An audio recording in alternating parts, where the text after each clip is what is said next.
Blacklist कर दी, लेकिन किन्हीं कारणों से भारत एक की तरफ सरकार ने अभी इजराइल तक को हमास को ब्लैकलिस्ट किया ब्लैकलिस्ट जाना और नहीं फिर किया। नेतन्याहू का ये कहना कि यूएन जो है वो इतिहास में ब्लैकलिस्ट हुआ है, ये अलग अलग तरह के रिएक्शंस और बयान है जो अब सामने आ रहे हैं इजराइल की तरफ से, नेतन्याहू की तरफ से। लेकिन वीएन झा सर, ये बात तो सच है कि 7 अक्टूबर को जो हमास के आतंकियों ने इजराइल में किया या फिर वहां से जो बंधक बनाकर ले गए, उसका नतीजा आज तक गाजा के लोग भुगत रहे हैं।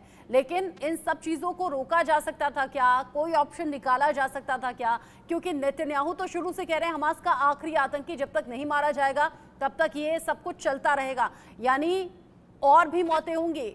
इंटरनेशनल क्रिमिनल कोर्ट में ऑलरेडी नेतन्याहू को लेकर जो वारंट जारी हुआ उसको लेकर हम सब जानते हैं, लेकिन नेतन्याहू ना तो पीछे हट रहे हैं, ना ही यूएन के इस ब्लैकलिस्ट वाले एक्शन से वो कोई पीछे हटने को तैयार दिखाई दे रहे हैं, उल्टा जवाब दे रहे हैं। रचना, थोड़ा सा इतिहास में जाना पड़ेगा।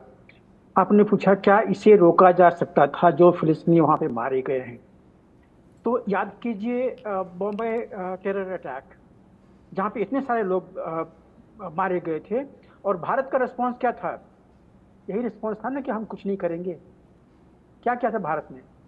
क्या कोई ऐसा स्टेप लिया था जिससे कि आगे फिर कभी जो आईएसआई है या पाकिस्तानी जिहादी हैं वो भारत में अटैक नहीं करेंगे? नहीं, ऐसा कुछ नहीं किया था। तो या तो इसराइल भी भारत जैसा बन जाता, कहता कि हाँ आप 7 अक्टूबर को आके हमारे लोगों को मारा, आपने नरसंहार किया, आपने औरतों की अस्मिता लूटी, आप बंधक बना के ले गए, तो ठीक है हम कुछ नहीं करेंगे, हम बात से सब कुछ सॉल्व करेंगे। यही रास्ता था? नहीं, रास्ता वो नहीं था। रास्ता वही था जो इसराइल ने किया था। और उस दिन आप याद कीजिए 7 अक्टूबर को और 8 अक्टूबर को, 8 अक्टूबर को मैं एक एयरफोर्स के जो जो ये होती है यूनिवर्सिटी होती है उसमें था, और सारे के सारे ऑफिसर्स इसी ओपिनियन के थे कि हमास के ऊपर में अटैक लाजमी था, मैंडेटरी था, और वही एक रास्ता था। हाँ, उसके बाद क्या हुआ? उसके बाद सिविलियंस मरने लगे। सिविलियंस क्यों मरे? आप याद कीजिए इनिशियल दिनों में जब भी आईडीएफ अटैक होता था नॉर्थ गाजा में, तो पहले बताते थे कि ये जगह जो है वो सिविलियन उसको खाली करे, वहां पे हम अटैक करने जा रहे हैं, क्योंकि उस बिल्डिंग के नीचे टनल है जिसमें के हमास ऑपरेटिव काम कर रहे हैं। लेकिन हमास और वहां की जो क्लेरिक्स हैं, जो मुल्ला हैं वहां के, वो कहते थे कि नहीं, सिविलियंस और औरतों को, बच्चों को वहां रखो, जिसको कि वो शील्ड की तरह यूज करते थे।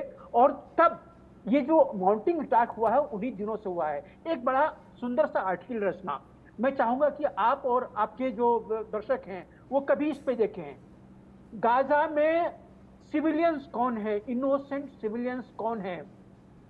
सिर्फ 10 साल से कम के जो बच्चे हैं वो, और 80 साल से ऊपर के जो बूढ़े हैं वो। इसके बीच में जितने लोग हैं वो इनोसेंट सिविलियंस नहीं है, चाहे वो हमास के नागरिक ना हो, हमास के एम्प्लॉय ना हो, वो चाहे पैलेस्टाइनी हो। देखिए जो छोटे बच्चे हैं, जितने सारे जो वहां पे रिलीफ कैंप्स हैं, उस रिलीफ कैंप में इस्लामिक जिहाद वो उनको बताता है कि किस तरह से इसराइली के ऊपर बम फेंकना है, छोटे छोटे बच्चों को। हाँ। और जो हमास के ऑपरेटिव हैं, हमास के लगभग 36,000 से 40,000 के आसपास में ऑपरेटिव हैं, जो कि टनल सिस्टम में या वहां के एडमिनिस्ट्रेशन में रहते हैं। वहां का एडमिनिस्ट्रेशन भी हमास के हाथ में है। तो टेररिस्ट की जो संख्या है लगभग 40,000। एक टेररिस्ट के 2.5 बीवियां हैं, मतलब किसी के 1 हैं, किसी के 4 हैं, उसको आप ऐड कर दीजिए। उसके बच्चे जो 10 साल से ऊपर के हैं, इन सबों को शील्ड के तरह यूज करता हुआ आ रहा है तभी से, 7 अक्टूबर से। तो कैजुअलिटी तो होगी, क्योंकि हम जानते हैं कि वहां के हर लगभग मस्जिद के नीचे में, स्कूल के नीचे में, यूएन फैसिलिटी के नीचे में, मल्टी स्टोरिंग बिल्डिंग के नीचे में ये टनल सिस्टम्स के मुंह खुलते हैं, जहां से के गाजा से रॉकेट अटैक होता था इसराइल के ऊपर में। तो जब ये सब कुछ जाना हुआ, पहचाना हुआ है, तो अटैक तो होगा। अब उस अटैक को रोकने के रचना, मुझे आप 1 मिनट और दीजिएगा।